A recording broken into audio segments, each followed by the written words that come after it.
Merci de nous rejoindre dans Ma vie en Rangers, l'émission RCF en partenariat avec le CIRFA, le centre de recrutement de l'armée au Mans.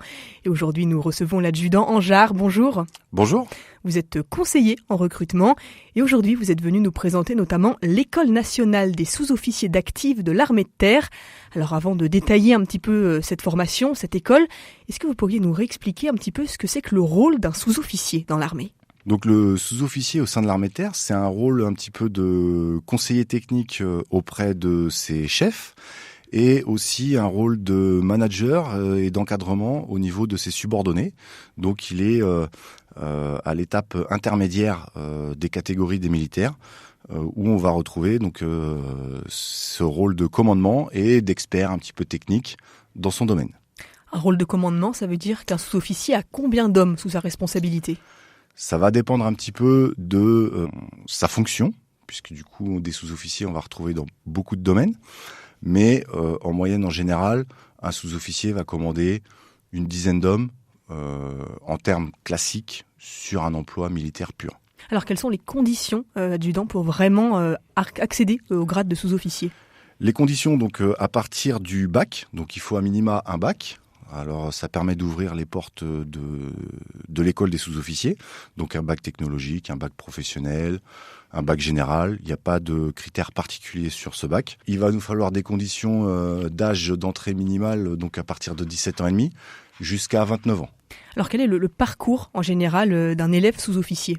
Son parcours, donc, il va commencer par une formation à l'École nationale des sous-officiers d'actifs, donc à Saint-Mexan-l'École, d'une durée de 8 mois, où il va apprendre à devenir chef de groupe de combat. Et ensuite, derrière, il va avoir une deuxième formation de spécialité, donc là dans le domaine technique sur lequel il aura été recruté, qui va varier en fonction de la spécialité. Donc 8 mois au cours desquels il apprend quoi, très concrètement ? 8 mois où, quelque part concrètement, il va apprendre à faire du combat, à manager un groupe de combat, à donner des ordres, et il va apprendre la base du métier de soldat pour commencer, puisque il va apprendre tout ce qui va être les premiers actes réflexes, les actes du combattant, avant de pouvoir ensuite donner ses ordres et de mener son groupe au combat. Quel sera le grade de l'élève pendant sa formation et à sa sortie ? Comment ça se passe à ce niveau-là ?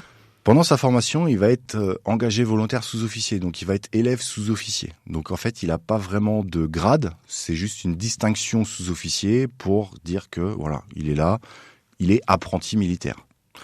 Ensuite, à la sortie de l'école, à la fin de sa formation, il va rejoindre son unité en tant que sergent ou maréchal des logis en fonction des unités. Donc on va retrouver des domaines comme l'infanterie, la cavalerie, l'artillerie, le génie. Donc là, c'est les domaines vraiment militaires qui ne s'apprennent pas à l'école.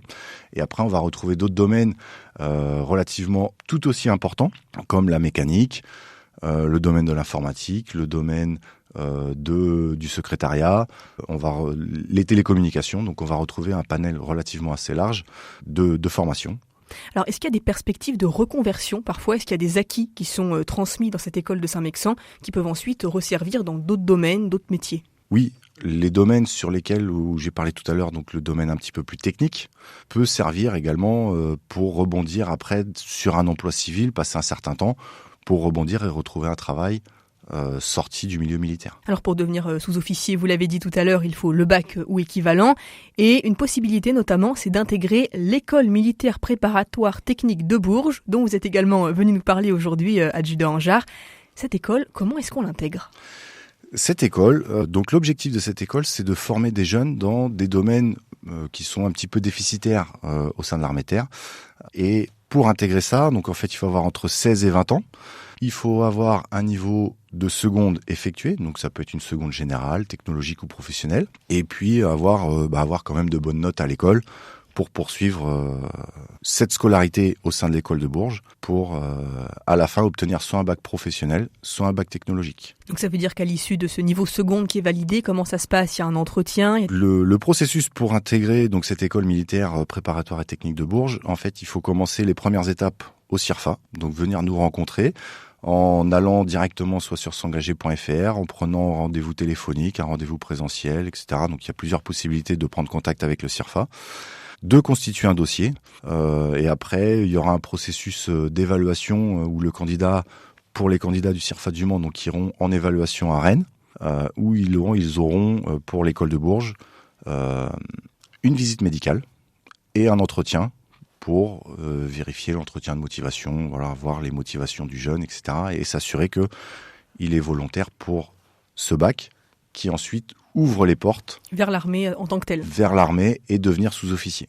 Mais comment est-ce qu'on repère comme ça dans un entretien qu'un jeune il est fait pour ça ou qu'il a la motivation nécessaire quand on est comme ça chargé de recrutement ? À travers différentes questions sur lesquelles on va essayer de s'attacher sur son climat familial. Est-ce que du coup il est bien dans ses baskets, voilà, bien dans sa vie. S'assurer que au niveau de l'école ça fonctionne aussi correctement, que ses notes sont bonnes, que ensuite on va retrouver cette compréhension de devenir militaire par la suite. Qu'est-ce que ça implique en fait ? Voilà, exactement. C'est 2 ans de scolarité, mais après, derrière, ça reste quand même un objectif de 9 ans de contrat en tant que sous-officier. Donc 9 ans, d'accord. C'est une notion d'engagement quand même. Il y a quand même une forte notion d'engagement, puisque le jeune qui va venir au CIRFA à 16 ans, il part pour un contrat, 2 contrats successifs qui à la fin font 11 ans. Donc c'est pas rien quand même. C'est quand même pas rien, surtout quand on a 16 ans. Aujourd'hui, l'engagement sur la durée, à cet âge-là, souvent, ça fait un petit peu peur. Alors cette école militaire préparatoire technique de Bourges, elle ouvre plusieurs bacs, lesquels ? Donc ça va ouvrir sur un bac pro aéronautique. Donc bac pro aéronautique, on va avoir 2 filières à l'intérieur. Donc la partie maintenance mécanique pure et la mécanique, toute la partie électrotechnique. Pour tout ce qui est avion, hélicoptère, etc. Voilà. Alors pour l'armée de terre, plus orienté hélicoptère. On a quelques avions, mais on est quand même un petit peu plus fourni en hélicoptère qu'en avion. Et donc il y a d'autres aussi formations, d'autres types de bacs qui sont proposés également ? Oui, donc on va retrouver le bac pro maintenance terrestre. Donc là, c'est tout ce qui va être mécanique pure, mais sur les véhicules. On va retrouver aussi un bac pro système numérique, où on va faire l'entretien de tout le matériel un petit peu électronique avec les conduites de tir, les systèmes. Voilà, c'est vraiment quelque chose de très pointu. Donc, on va retrouver également 2 bacs STI 2D, donc un avec une option système d'information et numérique, domaine numérique et réseau et télécommunications. Et le dernier, donc le bac technologique STI 2D, donc toujours dans la partie système d'information numérique, mais là dans la branche énergie et électromécanique. Donc là, c'est tout ce qui va être énergie, donc chaud et froid, quelque part dans le langage courant, climatisation, tout ce qui va être vraiment énergétique, le courant. Alors adjudant Jarre, si on considère à la fois l'école de Saint-Mexant et l'école de Bourges, c'est combien d'élèves qui peuvent être intégrés à chaque fois ? Donc sur l'école de Saint-Mexant, l'incorporation se fait 4 fois dans l'année, qui incorpore à peu près 350 jeunes. Et l'école de Bourges, ça évolue, c'est l'incorporation, c'est la rentrée scolaire. Donc c'est un petit peu avant la rentrée scolaire classique de l'éducation nationale, puisqu'on a quand même ce côté militaire.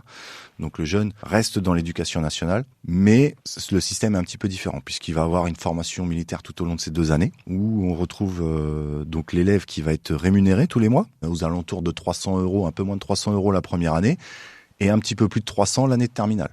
Ça reste de l'argent de poche, puisque le jeune qui va être scolarisé va être en internat, donc il n'y a pas de frais de scolarité à ce niveau-là, hein, puisqu'il va être nourri, il va être logé en internat, il va être habillé, il aura la tenue école.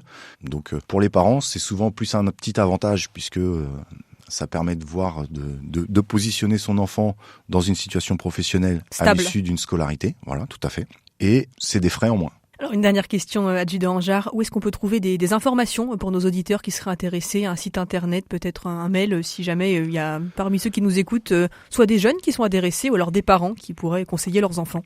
Donc la base des informations sur l'armée de terre, c'est le site internet s'engager.fr. Donc sur s'engager.fr, on va retrouver pas mal d'informations avec les différents emplois possibles. Les informations sur l'école des sous-officiers, les informations sur les différentes fonctions, les différentes spécialités, la possibilité également de prendre un rendez-vous avec le CIRFA, mais la base des informations, s'engager.fr. Merci beaucoup adjudant Jarre pour votre présence aujourd'hui au micro d'RCF Sarthe dans Ma vie en Rangers.